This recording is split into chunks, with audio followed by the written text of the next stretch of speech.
आपके चुप्पी का असर, नो कांटेक्ट में वो क्या फील कर रहे हैं, क्या है क्या नहीं है, सब देखेंगे। वेलकम, जल्दी से चले आइए। और अगर ये रीडिंग देख रहे हो तो मतलब यू आर क्लिकिंग राइट, एकदम बहुत सही तरीके से क्लिक कर रहे हो आप।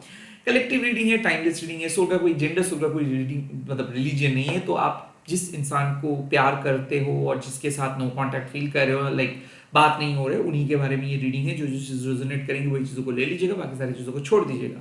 Now the main thing is कि यहाँ पे मैं कोई प्राइवेट रीडिंग करने के लिए नहीं बैठा हूँ, और ना ही मेरा कोई पर्सनल एजेंडा है कि आप मुझसे कांटेक्ट करें। मैं यहाँ पे अनकंडीशनली आपके लाइफ के पहलू लेके आया हूँ, ताकि आपको कुछ क्लैरिटी पता चले और ताकि आप अपने ज़िंदगी को और प्रोडक्टिव बना सको, ताकि कुछ रॉन्ग इंसान के लिए या फिर कुछ गलत चीज़ों के साथ आप जुड़े ना रहो। लेट्स सी इस टाइम पे आपके चुप्पी का असर क्या है, नो कांटेक्ट पे उनके दिल में क्या चल रहा है, वो मैं देखूंगा, क्लैरिफाई भी करूंगा, और माँ क्या एडवाइस दे रहे हैं वो भी बताऊंगा। Let's see.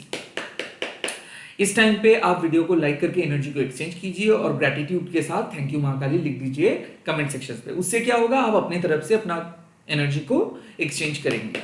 Let's see. जय माँ काली। ओह नहीं, मैं इस कार्ड को नहीं पकड़ूंगा। जय माँ काली। आपके पार्टनर क्या सोच रहे हैं इस टाइम पे, नो कांटेक्ट में जो लोग हैं। Ace of swords, okay.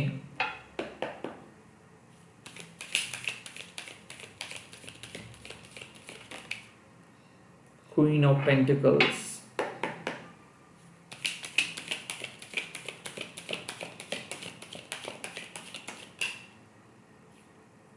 King of शोर्ड्स,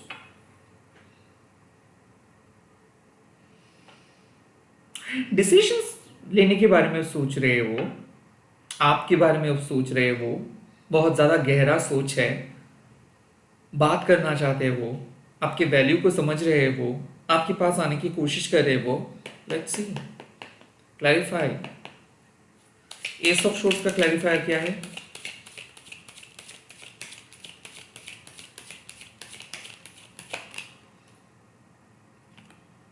moon. Oh my god. Queen of pentacles का क्लैरिफायर क्या है?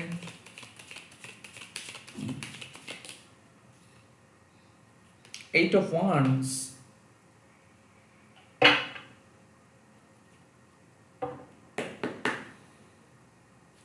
किंग ऑफ शोर्ड्स का क्लैरिफायर क्या है? थ्री ऑफ शोर्ड्स,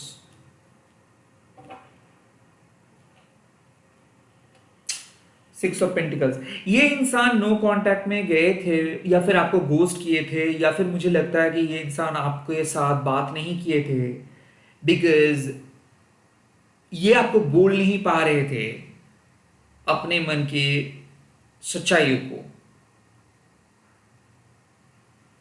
मुझे क्यों ऐसा लग रहा है कि ये डबल डेट कर रहे थे किसी और के साथ, लाइक जो इनके बेस्ट फ्रेंड है, या फिर किसी पास्ट किसी चीजों के साथ ये झूठ बोल रहे थे, ओके। और इनको लगा कि लाइक आप इसके जैसे नहीं हो, आप इनके जैसे नहीं हो, आप से भी बेहतर ऑप्शंस इनको मिल चुका है। So oh my god, oh my god. So ये एक इल्यूशंस के पीछे भागे थे, और इसीलिए ये नो कांटेक्ट हुआ, या फिर ड्यूरिंग दिस नो कांटेक्ट ना, मुझे लगता है कि इसके साथ किसी के लाइक किसी दोस्त बन के इनके लाइफ में आए और इल्यूशंस पे रखे, प्रोबेबली किसी और के साथ यहाँ पे एक सेक्सुअल केमिस्ट्री रहा है, या फिर चोरी छुपे ये किसी के साथ कुछ टेम्पोररी सिचुएशनशिप में गए हैं, और काइंड ऑफ जाके रियलाइजेशन हो रहे हैं कि सभी लोग एक जैसे हैं, आपके जैसे लॉयल, आपके जैसे रियल इंसान को कभी नहीं मिलेगा। So yes, they are regretting about their choice. Like हो सकता है कि ये आपको छोड़ के किसी थर्ड पार्टी के पास गए थे, या फिर नो कांटेक्ट बंद करके करने का फैसला इन्होंने किए थे, बिकॉज इनके हिसाब से लग रहा था कि कोई और ज़्यादा खूबसूरत है, कोई और ज़्यादा बेहतर है। और जब उन्होंने उस और के साथ गए, तब इनको लगा कि नहीं, those all people are fake, आप एक रियल है। एटलीस्ट कम से कम आप सीधे बात करते हो, आप ऑनेस्ट हो। तो आज रियलाइजेशन हो रहे हैं कि बाकी सब फेक है, हालांकि वो जिस इंसान को बहुत ज़्यादा प्रायोरिटी दे रहे थे, जिस इंसान के लिए नो कांटेक्ट में गए थे, वो इंसान झूठे निकले, वो इंसान बहुत गलत निकले, और आप उनके दिल में एक स्पेस क्रिएट किए हो, बिकॉज अल्टीमेटली आपका लॉयल्टी प्रूफ हुआ है। That's why the queen of pentacles. आपने कभी कोई डिमांड नहीं किए, रैदर आप इनके सपोर्ट सिस्टम रहे, आप इनको बताते रहे कि हाँ वो कर सकते हैं, आप इनको मोटिवेट किए, आप इनको जीरो से हीरो बनाए, आप इनके फाइनेंशियल सपोर्ट किए, इमोशनल सपोर्ट किए, एंड सब कुछ करवा के आप इनके बैकबोन बने। And the moment they get that stability, the moment वो स्पॉटलाइट उनको मिला, तब बेसिकली वो भाग गए। सो मुझे लगता है the queen of pentacles means कि वो ये स्वीकार करते हैं कि आपके वजह से ही आज वो यहां तक आए हैं। ओके, लाइक अगर कोई और होता तो भाग जाता। ओके, मुझे क्यों ऐसा फील हो रहा है कि ये इंसान का एक पैटर्न है, जब भी किसी चीज़ों की ज़रूरत होता है, भले वो आपके इमोशंस हो, भले वो आपके सपोर्ट हो, फाइनेंस हो, तो वो बहुत स्वीट होके बात करते हैं। ओके, एंड एज इफ वो अवेलेबल हो जाते हैं, एंड देन जैसे ही उनको मिल जाता है चीज़ें, वो भाग जाते हैं। सो मुझे लगता है the queen of pentacles means कि उनको ऐसा लगता है, उनको ऐसा लगता था कि आप कभी भी उसको नो नहीं बोल पाएंगे, आप कभी भी उनको कुछ कह नहीं पाएंगे, एज इफ आप एक इजी गोवर्स हो भी सकता है यहाँ पे डायमेंशन, क्योंकि मुझे लगता है कि आप एक ऐसे मैरिड पर्सन के साथ डील कर रहे थे, या फिर आपके रिलेशनशिप कुछ ऐसा था जहां पे ये इंसान आपकी वनरेबिलिटी का फायदा उठा रहा था, आपका पैसे का फायदा उठा रहा था, या फिर आई थिंक आपने सब कुछ इस इंसान को शेयर किए थे, तो इस इंसान को पता चल गया था कि ओके, कौन से चीजों से बात करके या फिर किस तरीके से बात करके आपको मैनिपुलेट किया जा सकता है। The queen of pentacles means कि आप इनके सिर्फ सपोर्ट सिस्टम नहीं थे, रेदर आप इनके लिए सोर्स ऑफ इनकम की तरह थे। सो जब भी इनको कुछ भी चीज़ों की ज़रूरत होता था, आप इनको देते थे। हो सकता है कि आप इनको स्पॉइल भी किए थे अपने पैसों से। मुझे क्यों ऐसा फील हो रहा है कि आप इनके बाइक खरीदने के लिए कुछ किए थे, कार खरीदने के लिए कुछ किए थे, या फिर इनके लिए कोई ट्रिप आपने काइंड ऑफ ट्रिप के बंदोबस्त किए थे, या फिर इनके घर वालों के लिए आप कुछ किए थे, बिकॉज आप सेल्फलेसली इस इंसान के साथ थे, एंड ये सब कुछ भुला के चले गए थे, and now they are coming back. Now ये सब चीज उनको समझ में आ रहा है। ओके, मुझे ऐसा क्यों लगता है कि आपने काफी बार इस इंसान को बताने की कोशिश की है कि कितना प्यार करते हो, बट इस इंसान पिछले 4 महीने से या फिर 4 साल से आपको रिजेक्ट किया है। सो आई डू फील कि ये इंसान के साथ आप हमेशा से थे, बट इन द डार्क, जैसे ही ये इंसान उजालों में आए, जैसे ही इस इंसान ने अपना राह पकड़ ली, वैसे ही ये आपको डिसएक्नॉलेज किए कि नहीं, मैंने मेरे बलबूते पे किया, आपने क्या किया।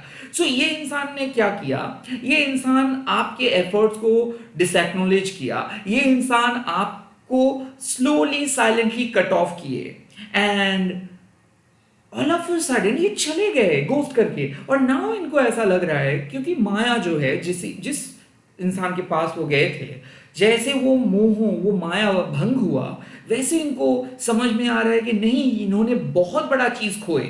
सो इसीलिए वो आपके बारे में सोच रहे हैं, आप छा गए हो, अब वो आपके लाइफ में आना चाहते हैं, जितना जल्दी हो सके अब आपके लाइफ में आना चाहते हैं। वो रिग्रेट करे कि मैंने कैसे ऐसे गंदा हरकतें कर ली, मैंने इस इंसान के साथ इतना गलत कैसे कर लिया। मुझे ऐसा क्यों लग रहा है कि आपने इनको ब्लॉक करके रखे हो, और एक बार अगर आप अनब्लॉक करेंगे तो ये तुरंत आ जाएंगे, काइंड ऑफ ऐसा। आई ऑल्सो फील कि ये इंसान आने के लिए बहुत कोशिश कर रहे हैं, इनका मन तड़प रहा है आपके ओर आने के लिए। बट रिमेंबर द मून का कार्ड। ओके, उसके बाद है the king of shores with the 3 of shores.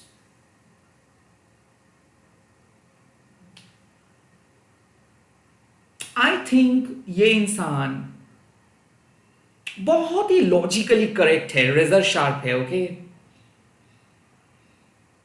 सो ये एक मैसेज है कि ये इंसान को पता है कि ये इंसान ने आपका दिल तोड़ा है, ये इंसान ने आपको नो बोला है, ये इंसान ने बहुत कोल्ड हार्ट से आपके साथ पेश आए हैं। हो भी सकता है कि कोल्ड शोल्डर शो किए हैं, हो भी सकता है कि ये इंसान ने अ, पहले इनिशिएटिव लिए थे डिवोर्स या फिर ब्रेकअप के लिए, कि मुझे लगता है कि हम लोगों को अलग होनी चाहिए, and they are now trying to fix their problems. Like ये इंसान अब आपके दिल को हील करने के लिए आ रहे हैं कि माफ कर दो मुझे, मैंने एक गलत डिसीजन लिया था। जाहिर सी बात है। सो ये अपने आप को सुधारने के लिए आ रहे हैं, सॉरी कहने के लिए आ रहे हैं, कम्युनिकेट करने के लिए आ रहे हैं, अपनी गलतियों को कन्फेस करने के लिए आ रहे हैं। और हो भी सकता है कि ये पर्सन को लग रहा है कि पुराने जो भी कन्वर्सेशन है उसको भूल जाओ, मैं तुम्हारे लिए आ रहा हूं, मुझे एक्सेप्ट करो, मैं और कुछ गलती नहीं करूंगा, मैं अपने आप को सुधारूंगा, मुझे एक चांस दो, मुझे एक मौका दो, मैं और आपको हर्ट नहीं करूंगा, मुझे समझ में आ गया है कि मैंने कहां पे गलती किया था। बिकॉज द थ्री ऑफ शोर्ड्स, इनको सच में बुरा फील हो रहा है बिकॉज किसी ने इनका दिल तोड़ा है। ओ माय गॉड, ये इंसान किसी थर्ड पार्टी के पास गए थे, किसी बेहतर ऑप्शंस के पास गए थे आपको छोड़ के, एंड वो थर्ड पर्सन इसको एक्सप्लॉइट करके चले गए, एंड देन इनको रियलाइज हुआ कि आप एक बेहतर ऑप्शंस है। तो उस क्लैरिटी के साथ अब वो आपके पास आ रहे हैं और अब इनके मन में है कि ओ माय गॉड, आपने किस तरीके से इनको मदद किए, लिफ्ट किए, psychologically, emotionally, physically, every time आप अवेलेबल रहे। तो अब मुझे सुधरना है अपने आप को, मैं एक अच्छे इंसान बनूंगा, अच्छे पति बनूंगा, अच्छी पत्नी बनूंगा, अच्छे फ्रेंड बनूंगा, सब कुछ करूंगा। मैं आपके पास आ रहा हूं, मैं आपका दिल तोड़ा था, अब मैं आपका दिल जोड़ूंगा, मैं दोस्त बन के रहूंगा, मुझे एक बार मौका दो। कैसा लग रहा है सुनने में? अच्छा या फिर fake?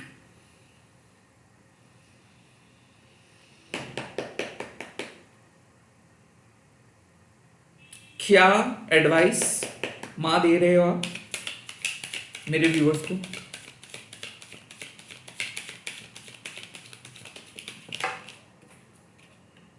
Justice,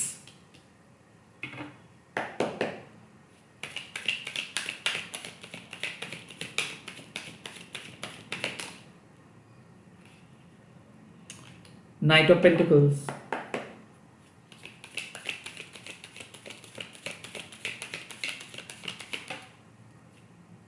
seven of pentacles, justice का क्लैरिफायर क्या है? Queen of wands, night of pentacles का क्लैरिफायर क्या है? Three of pentacles, seven of pentacles का क्लैरिफायर क्या है? The lovers. मुझे लगता है माँ जो मैसेजेस कह रहे हैं, द जस्टिस मीन्स कि आपको पता है सच्चाई क्या है, आपको ऑलरेडी इंट्यूटिवली पता था कि ये इंसान आपको टेकन फॉर ग्रांटेड ले रहे हैं। Probably the justice would be सच्चाई के साथ रहो, साफ साफ किसी को नो बोलना बेहतर होगा, क्योंकि मुझे लगता है यहां पे द जस्टिस मीन्स कि ये बिल्कुल ऑनेस्ट नहीं थे। आप ऑनेस्ट थे, द क्वीन ऑफ वांड्स, आप अपने आप को हमेशा प्रोटेक्ट किए हो, आप अपने आप के साथ ऑनेस्ट थे। सो नाउ आप कॉन्फिडेंस रहे, आपका कोई गलती यहां पे नहीं था। So confidence is the key to your success. मुझे लगता है कि मूव ऑन करके अपने लाइफ को सेटल करना ही इनके लिए मतलब सच्चा सबक रहेगा। जस्टिस मीन्स कि ये इंसान आपके वैल्यू को समझ रहे हैं, क्योंकि आज आप सक्सेसफुली अपने लाइफ को आगे लेके जा रहे हो, इसीलिए द जस्टिस मीन्स कि इस इंसान को आप फॉरगिव कर सकते हो, बट इस इंसान के काम को अब आप भूल नहीं सकते हो। तो मुझे लगता है कि be fair, be honest with your self. यहाँ पे क्वीन ऑफ वॉन्ड्स, अब अपने आप के बारे में सोचो। जो इंसान एक बार झूठ बोल सकता है, जो इंसान एक बार फेक चीजें कर सकता है, वो इंसान बाद में भी ऐसे कर सकता है। तो justice with the queen of wands means कि डर के मारे उस सच्चाई को झुठलाओ मत, रैदर जो सच आप अपने दिल में लेके चल रहे हो, जो सच आप एक्सपीरियंस किए हो, वो सच के साथ आगे बढ़ो। Night of pentacles with the three of pentacles, आप स्लोली एंड स्टेडीली अपने आप को आगे लेके जा रहे हो। ओके, हो सकता है कि अपने पैशन, अपने करियर के ऊपर फोकस्ड हो सकता है कि आप प्रैक्टिकल दुनिया को समझ रहे हो सकता है कि आप कुछ सीखने के बारे में सोच रहे हो, दूसरों को देख के बहुत कुछ सीख रहे हो, या फिर बहुत सारे लोग हैं, बहुत सारे दोस्त हैं जो आपको मदद कर रहे हैं, जो आपको एक बेहतर लाइफ की तरफ लेके जाने की कोशिश कर रहे हैं। तो इस मदद को स्वीकार करो। तो justice with the night of pentacles means कि ऑलरेडी आप अपने करियर, अपने लाइफ के अल्टीमेट गोल की तरफ नेविगेट कर रहे हो, स्लोली स्टेडीली, एक कदम दो कदम करके आगे बढ़ रहे हो। और जो भी गाइडेंस, जो भी सपोर्ट आपको मिल रहा है, ये सब सपोर्ट आपके फेवर में है। So knight of pentacles and the three of pentacles means कि वो थर्ड पार्टी, वो इल्यूशंस, वो प्रेशर से, वो उस नेगेटिव कंडीशन से आप धीरे धीरे प्रैक्टिकल अपनी जिंदगी की ओर आगे बढ़ रहे हो, अपनी जिंदगी को क्रिएट करने की ओर आगे बढ़ रहे हो। There is no going back. Okay, the advices and the seven of pentacles with the six lovers, इसका सिंपल मतलब है सेल्फ रिफ्लेक्शंस की जरूरत है। कहीं ना कहीं इस रीडिंग से मुझे जो पता चल रहा है कि जरा एक बार आप अगर अपने पास्ट को देखेंगे तो आपको साफ झलक दिखेगा कि ये इंसान आपको चूज नहीं किए थे, ये इंसान हमेशा अपने आप को चूज किए थे, और आप कभी आपको चूज नहीं किए थे, आप इस इंसान को एवरी टाइम चूज किए थे। So the justice means be honest with yourself. आपका दिल जो कहता है उसको स्वीकार करो, नॉट दैट आपका इमोशंस क्या कह रहे हैं उसको। इस टाइम पे आपको फियर्सली प्रोटेक्टिव होनी चाहिए अपने बारे में। आपको अपने पीस को, आपको अपने मेंटल सैनिटी को चूज करना है। So be honest, be radical honest, honestly इस इंसान को देखो। Knight of pentacles, be practical, एक एक कदम बढ़ा के उस हैवी फेज से आप बाहर आए हो, इसके बाद वापस उस पुराने फेज पे जाना नेगेटिव हो सकता है। Seven of pentacles with the lovers, कोई आपके लिए कोई डिसीजंस नहीं ले सकता, कोई आपको एक अच्छा ऑप्शंस नहीं बोल सकते, कोई टैरो रीडर्स, कोई एस्ट्रोलॉजर्स आपको बता नहीं सकते हैं कि क्या होगा आपके लिए अच्छा। सिर्फ आप ही हो जो चूज कर सकते हो। सेवन ऑफ पेंटिकल्स, रिफ्लेक्ट करने की जरूरत है। कहाँ पे पानी डाल रहे थे, क्या वहां पे कोई भी बीज था, या फिर आप एम्प्टी लैंड पे पानी डाल रहे थे? इतना कुछ सफर करके कहां तक आप आए हो, क्या सीखे हो, that is most important. Seven of pentacles with the lovers means कि बहुत बार आप दूसरे इंसान को चूज किए हो, करके कुछ फायदा नहीं हुआ, बहुत बार इस इंसान को अलाउ किए हो, करके कुछ भी फायदा नहीं हुआ, अल्टीमेटली ये आपके दिल तोड़ के ही गए थे। इस बार अब आप अपने आप को चूज करोगे, इस बार सेल्फ लव को चूज करोगे। हाँ, वो चीज बहुत कड़वा होता है, क्योंकि अपने आप को चूज करना मतलब अकेलापन को चूज करना, ये एक कॉन्सेप्ट समाज ने प्रमोट करता है। बट अपने आप को चूज करना मतलब यूनिवर्स के साथ अलाइंड हो जाना, अपने आप को चूज करना मतलब माँ काली के सामने सरेंडर करना, अपने आप को चूज करना मतलब अपने आप को डिवाइन समझना। और जब आप अपने आप को चूज करते हो तब माँ काली आपको एक बेहतरीन जिंदगी की तरफ लेके जा रहे हैं, मतलब बेहतरीन जिंदगी की तरफ लेके जाने का बंदोबस्त कर देते हैं। तो द एडवाइस इज, जरा देखो अपने पास्ट को और देख के चूज करो। आपको अपने आप को चूज करने के लिए मां कह रहे हैं, किसी और को नहीं। नाइट ऑफ पेंटिकल्स, बहुत मेहनत करके पिछले एक साल से या फिर पिछले एक महीने से आप बहुत तरक्की किए हो, उसको एक्सेप्ट करो। कोई भी तरक्की विफल नहीं जाएगा। जस्टिस, ऑनेस्टी के साथ रहो, डिसऑनेस्टी के साथ नहीं। मेरे जो व्यूअर्स इस नो कॉन्टैक्ट रीडिंग को देख रहे हैं, उनके लिए, उनके अल्टीमेट फ्यूचर के लिए क्या मैसेजेस आप दे रहे हैं मां? ये मैसेजेस उनके अल्टीमेट फ्यूचर के लिए है।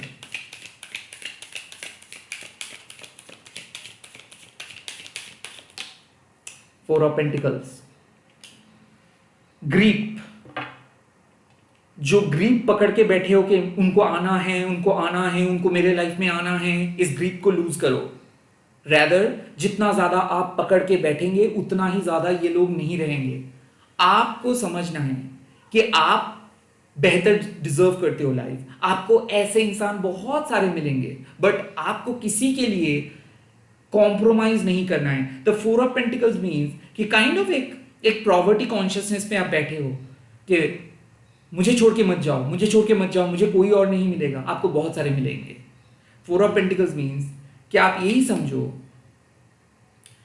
जब आप अपने फाइनेंस के ऊपर फोकस करेंगे, अपने वेलबींग के ऊपर फोकस करेंगे, अपने आप के ऊपर फोकस करेंगे, तो यूनिवर्स आपके साथ अलाइंड होकर आपको लाइक माइंडेड इंसान के साथ मिलाएंगे। बट जब आप ये सब चीज को ना सुन के सिर्फ स्टक रहेंगे कि मुझे वही पर्सन चाहिए जिसके साथ मैं नो कांटेक्ट में हूं, तो फिर आप सिचुएशंस को और ज्यादा कॉम्प्लिकेटेड बनाएंगे।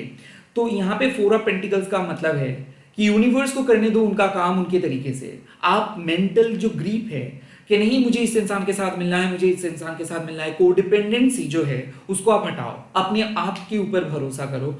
और जो ग्रीप जो पकड़ के आप बैठे हो ना, जो जोर से पकड़ के आप बैठे हो, उसको आप लूज करो। द फोर ऑफ पेंटिकल्स बताते हैं कि आपका फ्यूचर स्टेबल रहेंगे, आप अपने आप को और स्टेबल बनाएंगे, आपको इसी इंसान की जरूरत नहीं है। सो अगर आप नो कांटेक्ट में बैठे हो और ये नो कांटेक्ट खत्म नहीं हो रहा है, इस टाइम पे सलाह है बी ऑनेस्ट विथ योरसेल्फ। जिसको जो करना है उसको करने दो। आप अपने लाइफ, अपने फाउंडेशंस, अपने स्टेबिलिटी के ऊपर फोकस करो और बाकी की चीजें छोड़ दो, उनको अपने आप आने दो या फिर अपने आप जाने दो। फिलहाल आपका जो प्राइम फोकस होनी चाहिए आपकी स्टेबिलिटी, आपके कैरियर, आपके वेलबींग, आपके फैमिली, आपकी सिक्योरिटी। That's it. अगर जरा सा भी आपको लगता है कि ये सब चीजों को छोड़ के आप किसी दूसरे इंसान के ऊपर फोकस कर रहे हो, then you are going wrong. That's the message I am getting. Lose your grip, you will find freedom. आपको स्वतंत्रता मिलेगा जब आप ये सब अटैचमेंट से बाहर आ पाएंगे। सो ये अटैचमेंट से आप बाहर आइए और अपनी स्वतंत्रता को, अपने इंडिपेंडेंस को चूज कीजिए। जय मां काली। आप कमेंट सेक्शंस में लिख दीजिएगा I claim my freedom, I claim my freedom, I claim my freedom, I claim my freedom. And इस रीडिंग को शेयर कीजिएगा हैशटैग देके मां काली टैरो बंगुल के। Bye bye, take care. मैं बहुत जल्दी मिल रहा हूँ नए वीडियोस के साथ।